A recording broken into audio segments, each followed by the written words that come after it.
Саламатсызбы? Экинчи никем бирок той же болбосо ачык чыккан эмеспиз дейт. Туура эмес. Эмнеге ачыкка чыккан эмессиз?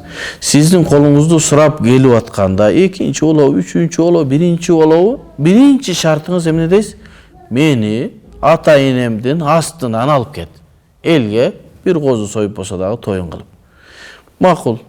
Той кылганга мүмкүнчүлүгү жок болсо, менин атамдын астынан алып кет. Кыздар өзүңөрдү арзан баалабагыла. Качан гана кыска ойлук кылып өзүңөр ата энеңерге айтпай, жылуу сөздөргө алданып барсаңар, эч качан кадыр көрбөйсүңөр. Эч качан сый көрбөйсүңөр. Качан бир кыйынчылык келгенде сен өзүң келгенсиң, мына чоң эшик дейт.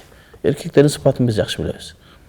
Ошон үчүн эркекке биринчи болобу, экинчи, үчүнчү болобу, кел, менин адресим мында. Мында барсаң, ошол жердеги үй баланчанчы номердеги менин үйүм. Ошол жерге барасың, атам бар, атам жок, агам бар. Колумду сурап алып кет болду. Качан эркек кыздын ата энесинен жагасынын астынан алып кеткенде гана аялга адилеттүү мамиле кылат. Себеби коркот, эртең аркасынан издеп келе турган бирөө болот. Качан сиз өзүңүздү жөн тапшырып койсоңуз, сиздин аркаңыздан издеп келе турган эч ким жок деп зулумдук болот. Бирок нике бар жаша берсек болобу. Жаша берсеңер болот, бирок сиздин укугуңуз көп жерде тебеленип калат, а? Шарият жагынан дурусбу? Дурус, а? Укканыма караганда элден бата алмайынча нике өтпөйт деген чынбы? Жок. Токтоңуз. Эгер ата энеңизден уруксат албасаңыз, никеңиз жүрбөй калышы мүмкүн. Себеби бизде ата эненин уруксаты милдет, шарт.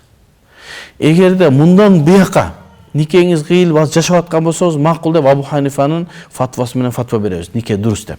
Бирөө жаңы келип атат, азыр үйлөнөм деп атат, ушундай ата энебизге айтпай десе, никени кыйбайбыз. Бар ата энеңе уруксат алып кел деп. Ал Абу Ханифанын фатвасына качан беребиз? Качан бирөө нике кыйып, жашап, балалуу болуп калган болсо, эми силердин кылган ишиңер зина, тиги балаңар зинадан төрөлгөн дебес үчүн Абу Ханифанын сөзүнө фатва беребиз. Болбосо нике кыйбайбыз.